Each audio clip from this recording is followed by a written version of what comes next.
Hello अस्सलाम वालेकुम, नमस्ते, सत श्री अकाल एंड जय श्री राम। कैसे हैं आप लोग?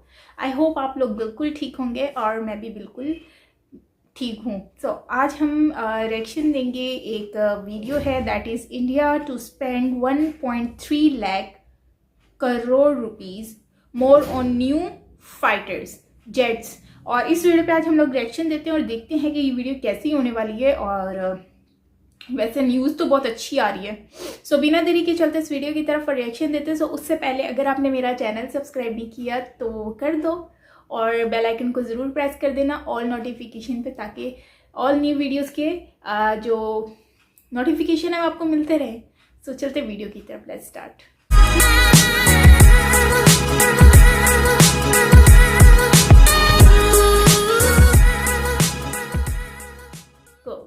नमस्कार दोस्तों, वेलकम टू वर्ल्ड अफेयर्स। मैं हूं प्रशांत धवन और इस वीडियो में हम बात करने वाले हैं एक बहुत ही इंपॉर्टेंट टॉपिक के बारे में। इंडिया भविष्य में खर्चेगा ये अमाउंट सोचकर देखिए, 1.3 लाख करोड़ रुपीस। जी हां, और इसके हम परचेज करेंगे 114 नए लड़ाकू विमान। इससे पहले आप अगर सोचकर देखें तो हम रफाल को परचेज करने के लिए ऑलरेडी करीब 60,000 करोड़ रुपए खर्च चुके हैं।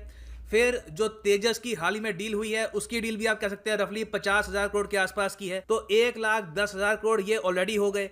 अब इसके ऊपर एडिशनल 1,30,000 करोड़ हम और खर्चेंगे। और अभी तो एयरक्राफ्ट कैरियर भी इन द फ्यूचर हम लेंगे, उसकी भी कॉस्ट आएगी अराउंड 10 to 11-12 बिलियन के आसपास। तो टोटल आप कह सकते हैं आने वाले समय में 2-3 लाख करोड़ का खर्चा आएगा इंडिया का for various aircraft and aircraft carriers. Now aircraft carrier को लेकर अभी बात चल रही है, मगर जो कॉम्बैट एयरक्राफ्ट इंडियन एयरफोर्स को चाहिए उनके लिए इन्होंने request for the information for tender ये इशू कर दी है और कई कंट्रीज ने इंटरेस्ट दिखाया है और इन्होंने ये कहा है कि हम बेचना चाहते हैं इंडिया को अपने फाइटर एयरक्राफ्ट। तो डिस्कस करेंगे इस वीडियो में कि इंडिया के पास क्या क्या ऑप्शंस हैं, कौन सी कंट्रीज ने यहाँ पे अपने फाइटर्स ऑफर किए हैं।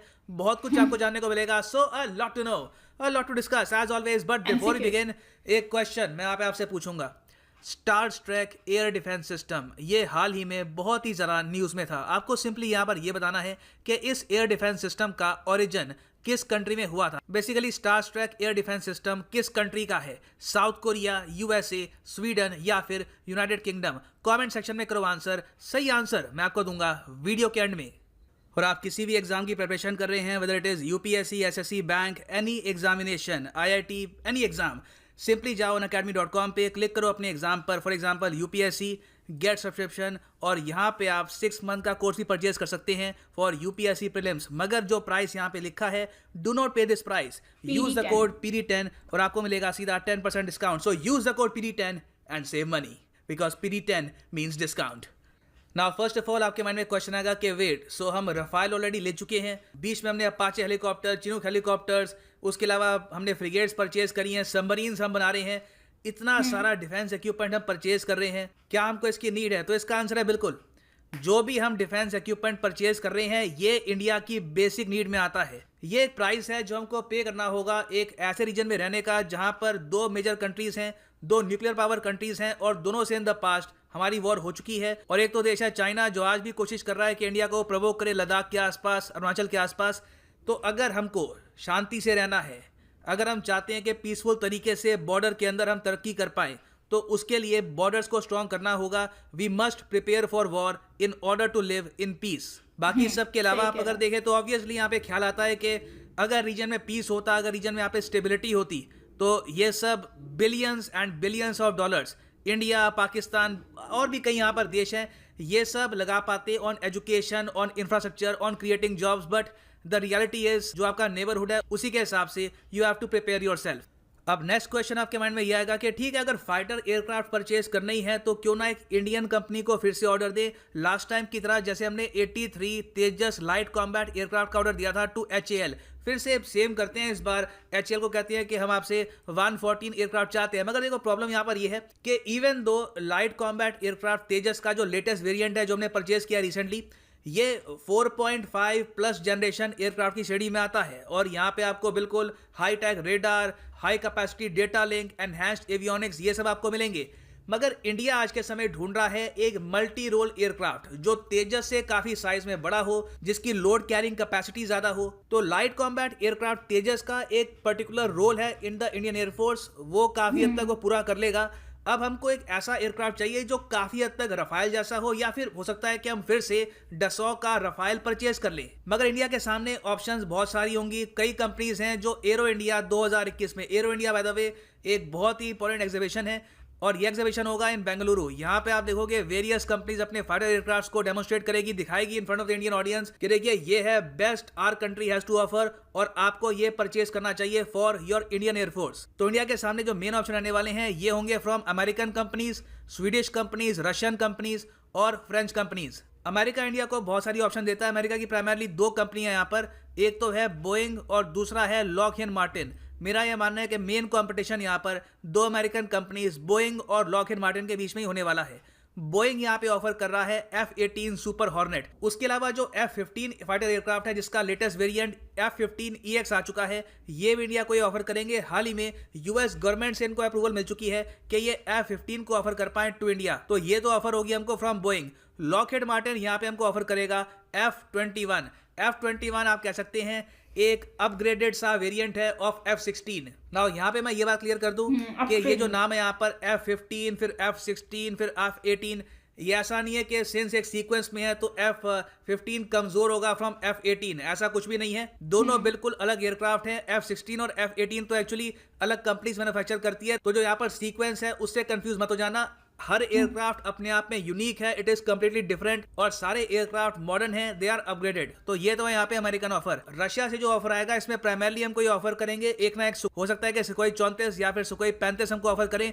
उसके अलावा ये डेफिनेटली ऑफर करेंगे मिग पैड। रशिया से हमको कुछ भी परचेज करने से पहले सोचना होगा कि सेम एयरक्राफ्ट चाइना के पास भी है। कल को अगर हम इसको यूज करते हैं तो चाइना को ऑलरेडी पता होगा कि इस एयरक्राफ्ट की क्या स्ट्रेंथ है, क्या वीकनेस है। फिर एक फैक्टर यहाँ पर ये भी है सैंक्शंस का। S-400 की परचेज के बाद ऑलरेडी काफी हद तक रिस्क है कि यूएस के सैंक्शंस इंडिया पे लग जाएंगे। इसके बाद अगर इंडिया ये अनाउंस करता है कि हम मिग 35 भी परचेज करेंगे तो डेफिनेटली इंडिया पर सैंक्शंस लग सकते हैं। तो रशिया का चांस मुझे काफी कम लग रहा है। मुझे लगता नहीं है कि ये जो 1.3 लाख करोड़ रुपीस हैं ये रशियन कंपनीज को मिलेंगे। फिर स्वीडन की तरफ से अगर हम देखें तो ये ऑफर करेंगे अपना साब ग्रिपेन और फ्रांस ऑब्वियसली यहाँ पे फिर से ऑफर करेगा डसॉ कंपनी का रफाल। नाउ इन सब एयरक्राफ्ट्स में सबसे ज्यादा आज के समय बात की जा रही है F-15EX की। इसको बाय द वे काफी कंपनीज बनाती हैं, बोइंग उसमें से एक है। और बोइंग से रिसेंटली पिछले 5 साल में आप अगर देखो तो इंडिया ने डिफेंस का बहुत सारा हार्डवेयर परचेज किया है।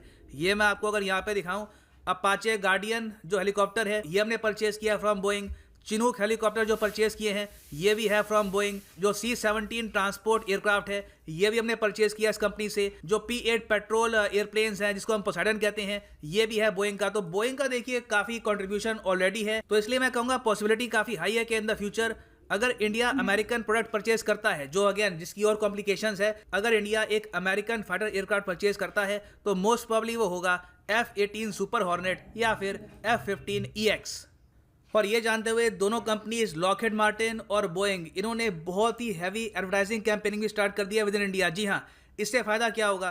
देखो, नीड ये है कि आज के समय जो जनरल पब्लिक है उनका भी सपोर्ट बने टुवर्ड्स ए पर्टिकुलर एयरक्राफ्ट। वो भी ऑनलाइन डिस्कस करे कि हम चाहते हैं कि in the future Indian government ये पर्टिकुलर एयरक्राफ्ट परचेज करे। क्या इससे इंडियन गवर्नमेंट का जो डिसीजन है ये इंपैक्ट होता है? नहीं, मगर डेफिनेटली कुछ ना कुछ इंप्रेशन तो जाता ही है। तो इसलिए आप देखोगे ट्विटर पे, फेसबुक पे कई जगह लॉकहीड मार्टिन या फिर बोइंग अपने रिस्पेक्टिव एयरक्राफ्ट को एडवर्टाइज भी कर रहे होते हैं और ये वहां पे लिखा होता है कि this aircraft is best for make in India. यहाँ पे आप देखोगे लॉकहीड मार्टिन की पूरी एक अलग से वेबसाइट है फॉर इंडिया और यहाँ पे कह रहे हैं F-21 different inside and out. और ये यहाँ पर कह रहे हैं कि ये बेस्ट होगा मेक इन इंडिया के लिए। पूरी वेबसाइट में आप अगर देखोगे तो इसके रडार के बारे में, जो इसका एयर रिफ्यूलिंग सिस्टम है इसके बारे में, फिर ये भी यहाँ पे लिखा है कि इसको हम बनाएंगे इन पार्टनरशिप विद टाटा जो एक इंडियन कंपनी है। यहाँ पे आप अगर देखोगे इन्होंने हैवीली एडवर्टाइज किया है इसको।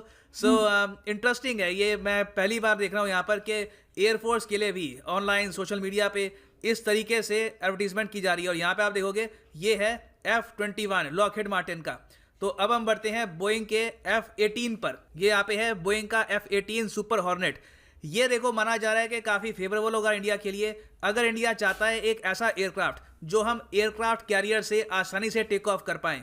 बोइंग का मेन यहाँ पे सेलिंग पॉइंट यही है कि जो इंडिया के एयरक्राफ्ट कैरियर हैं उनसे जो टेक ऑफ लेना होगा उसमें बोइंग 18 सुपर हॉर्नेट सबसे बेस्ट वेरिएंट अवेलेबल है। फिर अगर हम बात करें F-15 पर, ना first of all F-15 all together एक डिफरेंट बीस्ट है compare to F-18 and F-21। ये पहली बात तो साइज में काफी बड़ा, भी आपको साइज कंपैरिजन दिखाऊंगा, मगर ओवरऑल जो इसका लेटेस्ट वेरिएंट है it is very unique, it is very big. अगर मान लो कि आपको बहुत सारे वेपन्स कैरी करने हैं और कहीं पर हैवी बॉम्बिंग करनी है तो उसके लिए F-15EX से बढ़िया विमान हो सकता है कि आज के समय आपको मिले भी ना।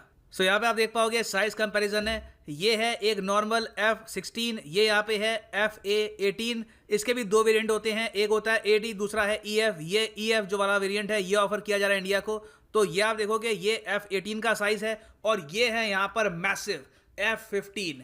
F-15 काफ़ी बड़ा है तो इससे इसको एडवांटेज काफ़ी मिलते हैं। ये रफाइल से भी ज़्यादा वेपन्स कैरी कर सकता है, लोड कैरिंग कैपेसिटी इसकी काफ़ी ज़्यादा है। मगर जब कोई एयरक्राफ्ट काफ़ी बड़ा होता है, बल्कि होता है, तो इसकी जो मनूवरेबिलिटी होती है, जो मतलब मूवमेंट करने की जो की क्षमता होती है, ये काफ़ी हद तक कम हो जाती है। तो इन द फ्यूचर अगर मान लीजिए बहुत सारे एयरक्राफ्ट से इकट्ठा एंगेज करना है तो उसके लिए हो सकता है कि F-15 एक बहुत ही ज़्यादा अच्छा ऑप्शन ना रहे। और अगर मैं बात करूं मैक्सिमम टेक ऑफ वेट की, तो सिंस रफाइल से भी काफ़ी बड़ा है F-15EX, तो इसका जो टेक ऑफ वेट है मैक्सिमम इट इज़ 36 टन, ये एडवर्टाइज करता है बोइंग। और फिर अगर हम बात करें वेपन्स की, तो यहाँ पर बोइंग ने यह कहा है कि F-15EX कैरी कर सकता है 13 टन के वेपन्स और फ्यूल अंडर इट्स विंग। इसके कंपैरिजन में डसॉ ने ओपनली यह कहा है कि रफाइल की जो मैक्सिमम कैरिंग कैपेसिटी है ऑफ वेपन्स और फ्यूल इट इज 9.5 टन। उसके अलावा F-15EX कैरी कर सकता है around total 22 air to air missiles, that is a lot, far more than any other fighter in production. Rafale, Sukhoi, किसी को भी आप अगर कंपेयर करोगे तो ओवरऑल वेपन कैरिंग कैपेसिटी में F-15EX सबसे आगे है। मगर रफाइल का कुछ हद तक एडवांटेज यहाँ पर हमारे पास ये है कि फ्रांस एक ज़्यादा रिलायबल देश है compare to USA। F-15EX definitely Rafale से बड़ा है, वेपन कैरिंग कैपेसिटी ज़्यादा है इसकी, और लॉन्ग टर्म में आप अगर देखो तो ये सस्ता भी पड़ेगा कंपेयर टू रफाइल। मगर इंडिया ने स्ट्रेटेजिकली आज तक सिंस इंडिपेंडेंस कोई भी US फाइटर एयरप्लेन ऑपरेट नहीं किया। हमने हेलीकॉप्टर लिए हैं उनसे, उनके ट्रांसपोर्ट एयरक्राफ्ट लिए हैं, मगर फाइटर एयरक्राफ्ट बहुत ही इंपॉर्टेंट कंपोनेंट होता है एक कंट्री के डिफेंस का। वहाँ पर USA की कंपनी का एयरक्राफ्ट हमने आज तक इस्तेमाल नहीं किया। तो अगर पहली बार हम US फाइटर एयरक्राफ्ट परचेज करते हैं तो ये एक बहुत ही बड़ा पॉलिसी शिफ्ट होगा इंडिया के लिए। तो इस पर सरकार को काफी सोच विचार करके आगे बढ़ना होगा, क्योंकि यूएस में एक ट्रेंड रहता है कि जैसे ही प्रेसिडेंट चेंज होते हैं, पार्टी नहीं आती है, तो इनकी पॉलिसी में रेडिकल शिफ्ट आता है। अभी रिसेंटली जो इसका शौक है सऊदी अरेबिया, यूएई ने फेस किया। जब ट्रम्प थे उनके अंडर बहुत सी डील साइन हुई, अचानक से बाइडेन आ गए, अब डील सब फ्रीज हो गई। अब सोच कर देखिए हमारे साथ ऐसा हो कभी, अभी हम बाइडेन के साथ डील कर लें, कल को बाइडेन की जगह इन द फ्यूचर कोई और प्रेसिडेंट आता है, वो ये डील फ्रीज कर दे किसी इशू को लेकर, तो ये हमको सोचना होगा। यूएस डिफेंस के एस्पेक्ट पे इतना स्टेबल नहीं है जितना फ्रांस है।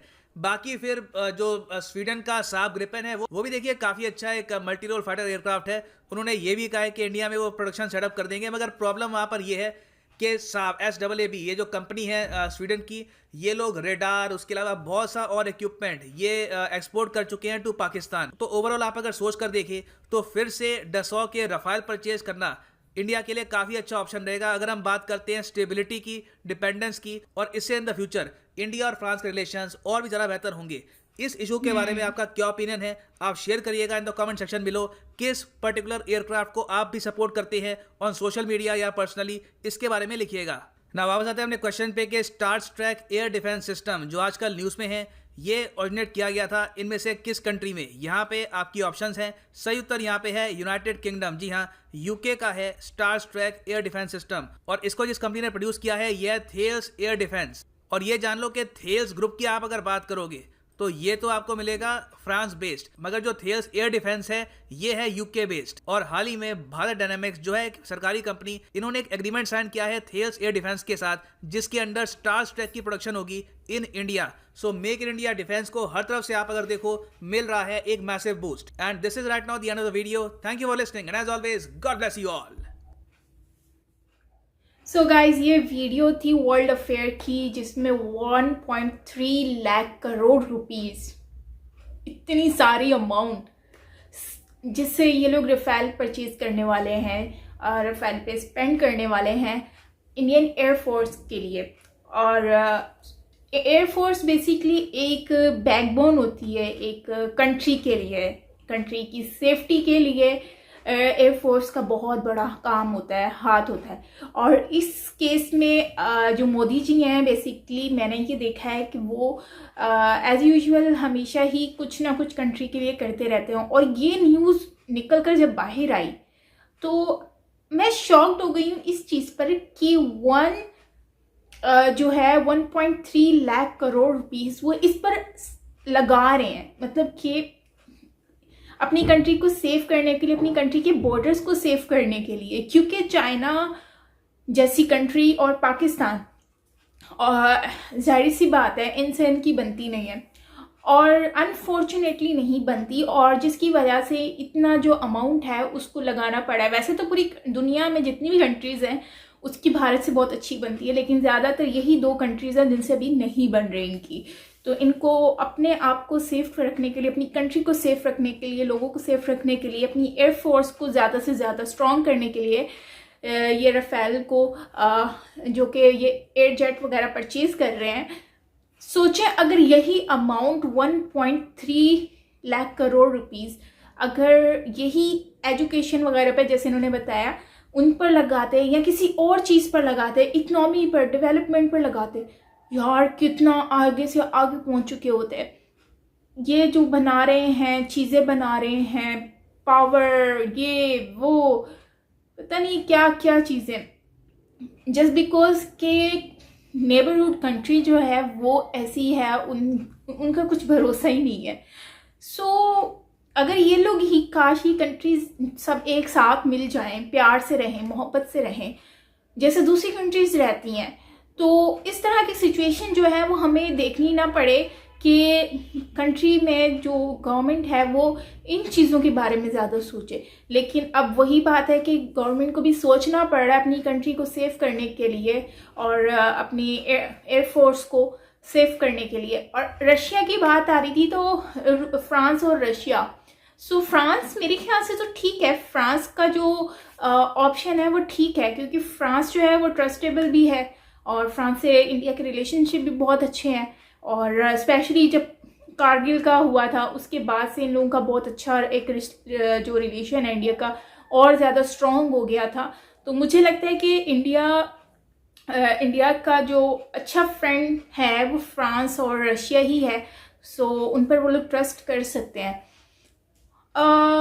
यूएस में मेरे ख्याल से तो अभी जैसे वो कह रहे हैं कि कभी भी फ्रीज कर देंगे, गवर्नमेंट चेंज हुई फ्रीज हो जाते हैं प्रोजेक्ट, तो उसके लिए वो मसला क्रिएट होगा। सो बेस्ट यही है कि अगर ये फ्रांस से अब चीज़ें ये जेट वगैरह ख़रीदते हैं तो वो ज़्यादा बेहतर है। बाकी ये है कि मोदी जी की गवर्नमेंट ने बहुत अच्छा स्टेप लिया है और काफ़ी ये है कि एयरफोर्स जो है उसको काफ़ी हेल्प मिलेगी इन चीज़ों से और ज़्यादा एयरफोर्स जो है वो स्ट्रॉन्ग हो जाएगी। और बस 114 एयर जेट जो हैं वो बस आने वाले हैं बहुत ही जल्द।